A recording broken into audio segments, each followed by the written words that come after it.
Hey, let's talk about the best way for you to practice boundaries based on your specific birth chart. Because there's so many different ways to practice boundaries, but the way that's going to be the most effective, successful, and sustainable for you is going to be based on your chart, what you're most receptive to, and what you're able to most hold space for, what you have the most energy for.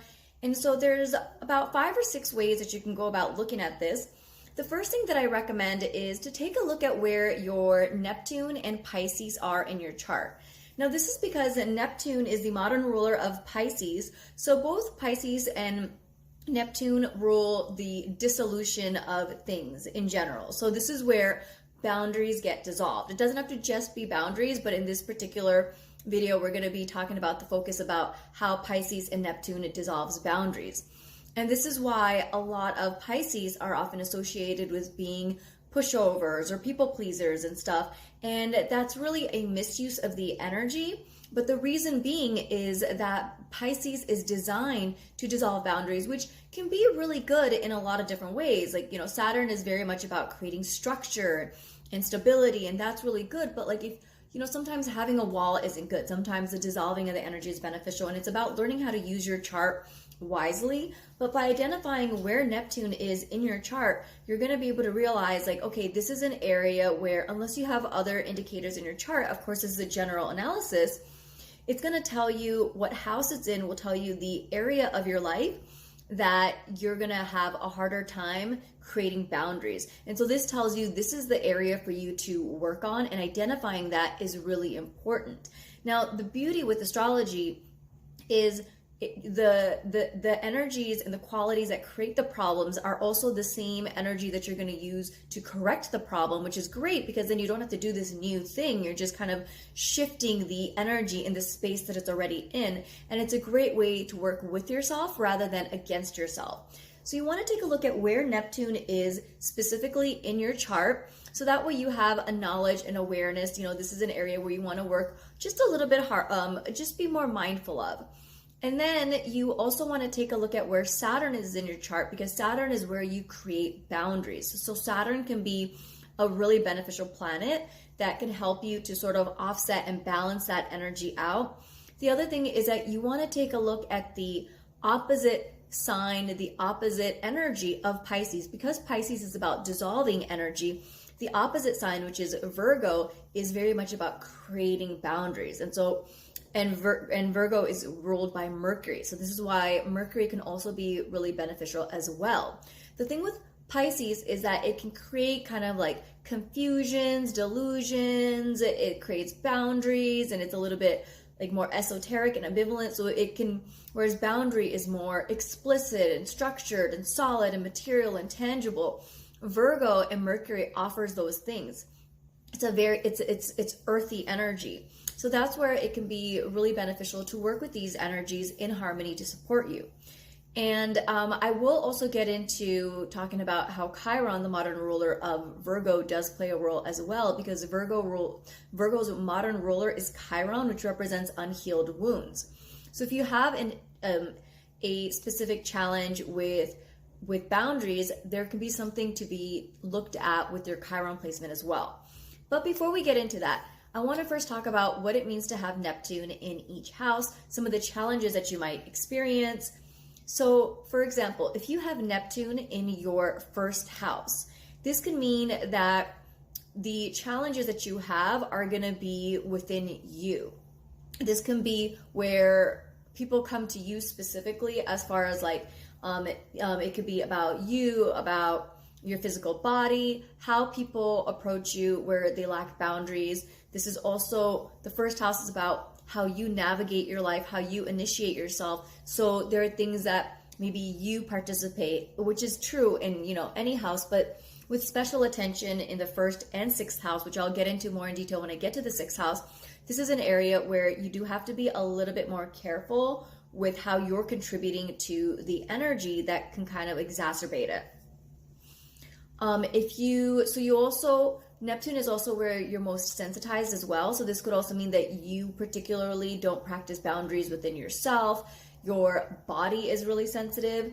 And another thing I do want to mention is that I've been trained as a medical astrologer, and In my personal observation in medical astrology, one of the things that I've noticed is that people who struggle with boundaries, not everyone, are likely to get some like rashes, eczema, some sort of like an affliction on the skin. And this is because the skin is a barrier, it's a boundary. And so if you're not practicing boundaries, then it shows up in your physical body as an indicator. So if you are definitely someone who I self-identify as having boundary issues and you have some skin challenges, that sort of tells you a story too, and is a reminder to really work on yourself. And this can be especially useful for some people who may not realize that you honestly struggle with boundaries. Some people just, honestly, I'm a Pisces, but I have different indicators in my chart. And so boundaries isn't something that I really struggle with. I have indicators that I've worked through this in multiple lifetimes. And so for the most part, I've been pretty good about it. And so on the occasion that I haven't been practicing boundaries because I don't know to look for areas, like I'm not hyper vigilant about, oh, like I need to practice boundaries, I need to practice boundaries. That's not something I think about. I feel like boundaries is a vocabulary that was created for people who don't have it. And when I wasn't taking care of myself, I realized that it showed up through my skin. And this is going to be really helpful because Pisces rules confusion and ambivalence. Sometimes you may not be aware of it and you may think like, oh, I'm really practicing boundaries. And you may be, but maybe you're not doing it effectively enough. So definitely check in with your body, or, things that are related to boundaries, how those things are showing up. Are there like challenges in those areas? Now, if you have Neptune in your second house, this can mean that you don't have boundaries when it comes to your finances, your resources, food. In ancient astrology, family was correlated with the second house. In modern astrology, it's the fourth house. So this can be because the second house relates to things that support you and your physical body and your dietary habits, your resources. And so I would also say looking at your second house is really beneficial if you're struggling with boundaries, because the first house is you as a person. So if you are struggling with boundaries, look at your placement in your second house. What sign do you have there? Do you have any planets there? What planet or planets rule that sign? You can use sort of that energy to create a sense of barrier and boundary to protect yourself, because there are resources. And if you're not using it properly, you might be experiencing the challenging manifestations of it, but there are ways to redirect that. But overall, I would say, like, kind of examine, like, are you dissolving your finances? How are your boundaries with your family? Food. These are the things you want to look at if you have Neptune in your second house. And I should also mention that these are things that I'm referring to natally, which means where Neptune was at the exact time of your birth, but where Neptune is in your house right now also plays a role too. And then if you have Neptune in your third house, this might be where you have boundary issues in the way that you communicate. Maybe this is something where you have to work on how to communicate effectively so that you articulate and are clearer in addressing your boundaries. But maybe the way you communicate, it's not clear. There's a bit of a confusion. You have to work on it a little bit more. This can also be with neighbors, your day-to-day environment, and the people and things you interact with in those areas of your life. And this is why the third house is related to siblings, neighbors, coworkers, friends, even though there are other houses that relate to friends and siblings. This is related more to like your day-to-day interactions. It's your third house. Now, your third house is also about your early childhood experiences, your early education. So there can be some maybe early experiences that you've had where you felt vulnerable, you've experienced some sort of trauma there. And as a result, now you don't practice boundaries as a way to feel safe or as a way to feel less vulnerable. And so there could be something in your childhood to work through here. If you have Neptune in your fourth house, like I mentioned previously, this is related to your family in modern astrology. Now, different astrologers have a debate going on about whether the fourth house, because the fourth and 10th house are the axis of the parents. So while the fourth house is about family, it also is symbolic more of one parent more than the other, although it can be a combination of the two. And so some astrologers argue that the mother is home to the fourth house and the father is represented by the 10th house. And other astrologers say that it's flipped. Now, it really does depend on the branch of astrology, the modality that you're using. And in my personal experience, looking at tons of charts, what I've noticed is it really does depend on the individual. I have a friend whose mom is so clearly demonstrated by the 10th house and the father by the fourth house. And for me, it's the opposite. Now, the reasoning is that because the fourth house is home to Cancer, which represents mother, this is why they say that the fourth house belongs to the mother, and the 10th house belonging to Capricorn, which is ruled by Saturn, and Saturn representing the father. The argument is the 10th house is about the father, and the fourth house is about the mother. And so in the traditional zodiac wheel, it basically says that regardless of the sign that you have in these houses, the signs have its home houses. So Cancer belongs to the fourth house. That's its original home. So regardless of what sign you have here, you're going to have the energy of Cancer in your fourth house. You're going to have the energy of Capricorn in your 10th house with all of the houses. Now, some astrologers argue the opposite and say that the 10th house represents the mother because the 10th house represents prominence, and the mother is oftentimes more significant and more prominent than the father. But that's also not true. There are definitely ways to look at your chart, look at the planets that represent which parents, to have a process of elimination to identify in each client's chart, each individual's chart, which one it is for every person.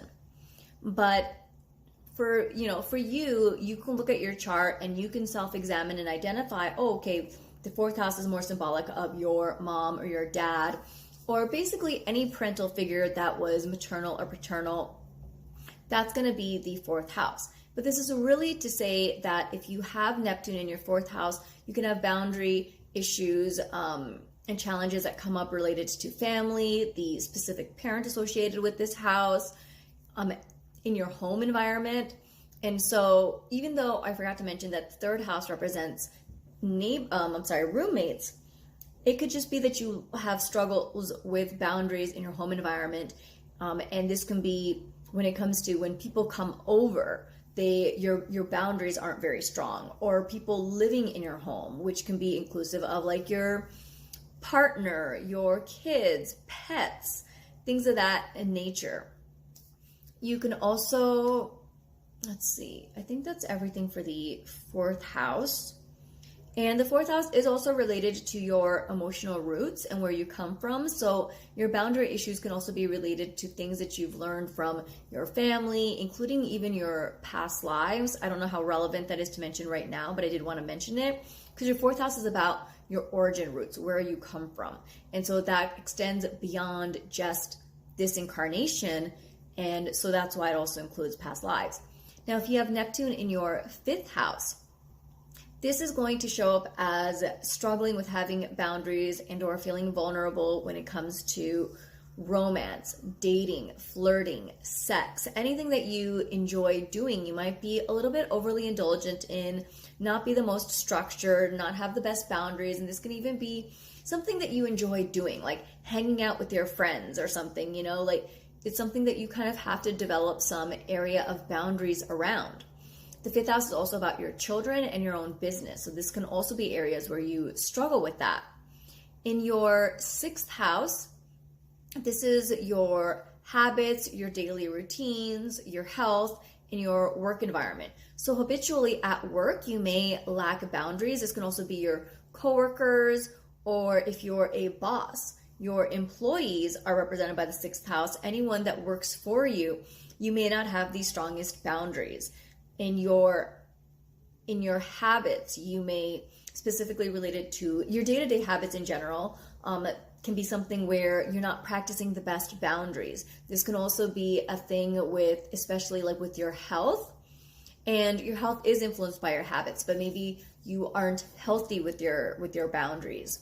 These are areas where it can show up and kind of cause issues. Also with pets as well. In your seventh house, if you have Neptune here, this is often associated as the marriage house, which it can be, but it's about personal and professional partnerships. So this can be long-term partners, spouses, people that you have a professional collaboration with, whether it's coworkers, your clients, and stuff. But technically, because the seventh house is opposite of your first house, this is anyone or anything that isn't you. So when you have Neptune here, and I have my placement here, this means that this is where you can have, for me, where I lack boundaries is going to be other people. But what I've noticed, and the way it's shown up in my chart, is it's not so much that I lack boundaries with other people, but maybe other people lack boundaries with me. And the other thing, now this, fortunately for me, that doesn't happen too much. I experienced it more when I was younger, but I think that's partly because I have Capricorn here. Those of you who are the same generation as me, we have Neptune in Capricorn, and it rules old people. So as I got an older age, so as I got older, I kind of outgrew it. It wasn't something that I dealt with as much. And it also shows up as, for me, being strategic, because that's what Capricorn represents, gets dissolved. So it's not necessarily going to be that, like, because you have Neptune in a specific house, this is where you're going to struggle.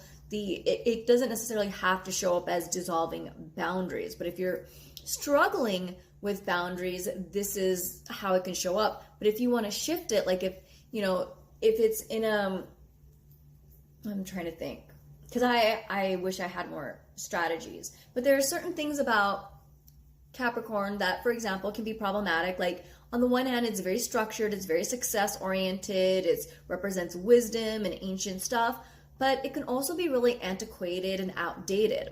And so I tend to dissolve some of those antiquated, outdated hierarchies. So that's a way that if you are struggling with boundaries, you can redirect that energy based on the sign that it's in the house that it's in. And so I tend to dissolve the boundary. I tend to dissolve the energy of interacting with other people who tend to be really antiquated, operating out of like a hierarchical place, things that are problematic in that sort of a way. You also have to consider the planets that are also playing too. So I'm going to give my placement as an example, and also the way that it's shown up for me. So I also have Jupiter here. Now, Jupiter rules my sixth house, which is about work, and it's also about health issues, open enemies, problems, legal disputes, things of that nature. Basically, issues that have to be corrected. And so one thing that I noticed is early on as a coach, I had people reach out to me and they were like, hey, I'd love to do a collab with you. And I'm like, that sounds great. And then all of a sudden it would dissolve because of Neptune due to health issues. Jupiter is the ruler of my sixth house. And what I noticed is the people who reached out to me were really excited. And then all of a sudden they were like, I can't do this because I have a health issue. And it oftentimes is depression, which Capricorn rules depression. Neptune is in my Capricorn. And so that's a way that it can manifest. Fortunately, it's manifested, I don't know, I shouldn't say fortunately, but thankfully this wasn't an issue that I had with clients, which is another manifestation. This was more specifically with people that tried to do a business collaboration with me together. And the reason why I started realizing that this happened is that Capricorn is about success, public reputation, established, successful reputation, status, all of these things. And these were people who didn't have that yet. They weren't in their power. And a lot of them, I suspect or can confirm, didn't really have a very developed Pluto, which is the planet that represents power. And so they felt vulnerable, and so it triggered this health issue as a result, and the partnership kind of fell apart, whereas they were able to work with other people. And so through this experience and through learning astrology and through my teachers, I realized that it's really important for me to work with people who have that established, successful reputation and that experience. Otherwise, it just kind of shows up in a lot of these problematic sort of ways. Whereas looking back, I look at like a lot of the clients that I had, and they've been very successful. They have a public reputation and status. So it also didn't show up with those same kind of challenges. So, just know that these things are going to show up in different ways. And let's see. So, yeah, that's just an example of how other planets can play a role in that, how you can redirect it. But this is really to say that if you have Neptune in your 7th house, be cautious of being maybe like struggling with difficulties with your spouse, business partners, anyone that's not you, and just be sort of like aware of these things. Now, if you have Neptune in your 8th house, this is very similar to having Pisces in your 8th house. My bestie has this placement, or she has Pisces in her 8th house.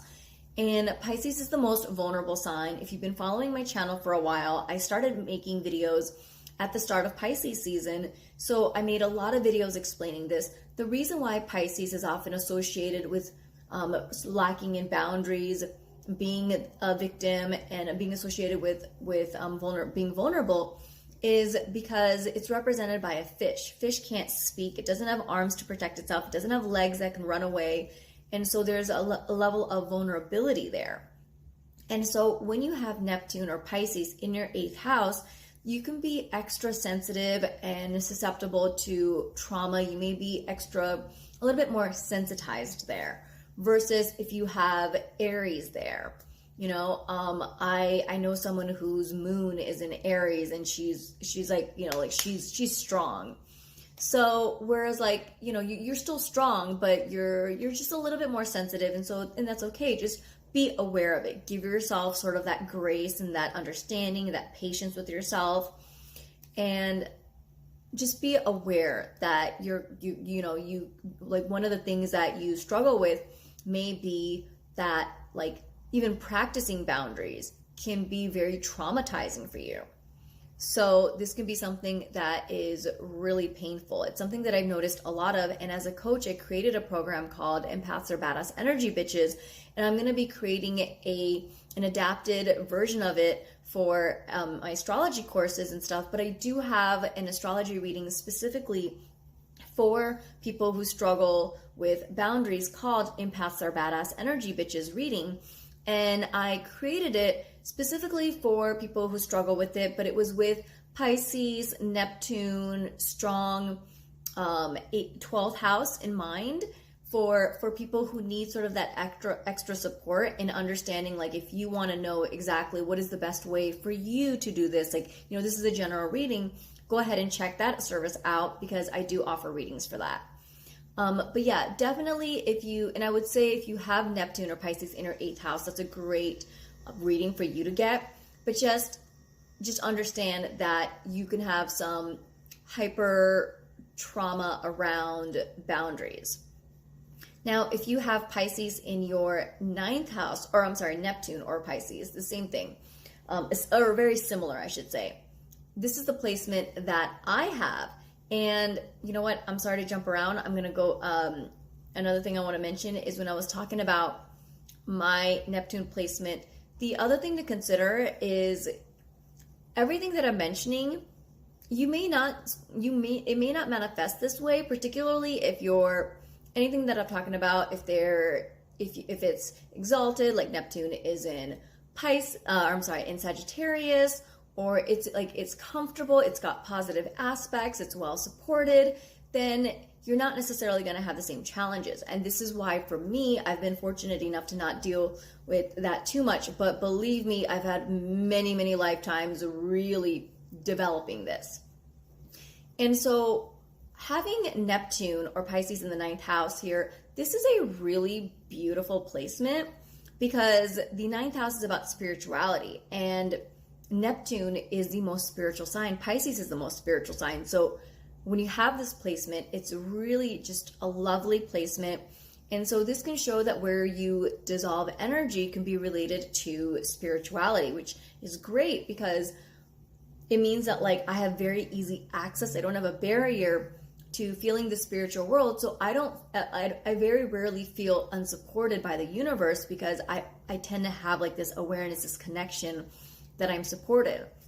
But some of the problematic ways it might manifest might be that like the ninth house represents astrology teachers, spiritual teachers, such as astrologers, philosophers, and just other types of coaches, spiritual advisors. And this may be an area where you don't have the strongest boundaries. So this is an area where you might want to be careful and make sure that you don't just indiscriminately just take on what a person says. Like, you want to make sure to do your due diligence.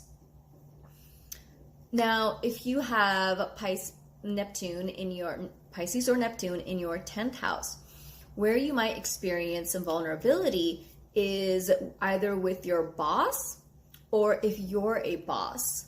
This can be an area where you have some hard time with your boundaries. When it comes to your public reputation, you might be hypersensitized with what people tell you.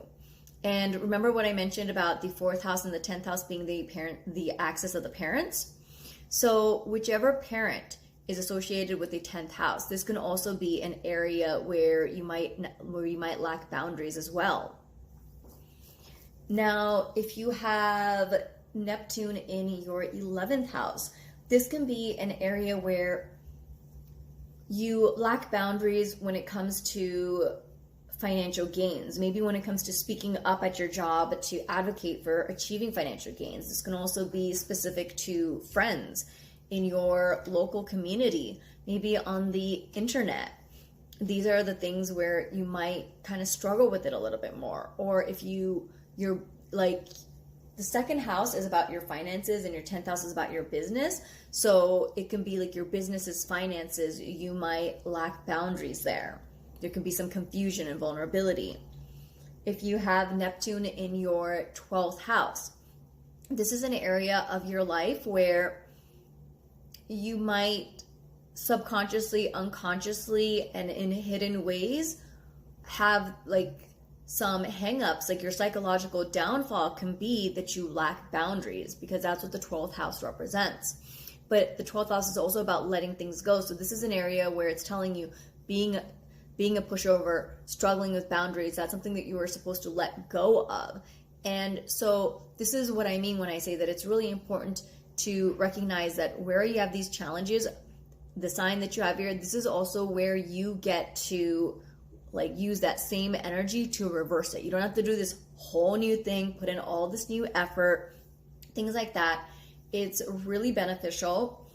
I would say that, like I mentioned, you want to look at the opposite house to look at where Virgo is to see like, how can I create more balance? So what you want to do is whatever house that you have Neptune or Pisces in, look at the opposite house of that. The opposites of each house would be the 1st and the 7th, the 2nd and the 8th, the 3rd and the 9th, the 4th and the 10th, the 5th and the 11th, the 6th and the 12th.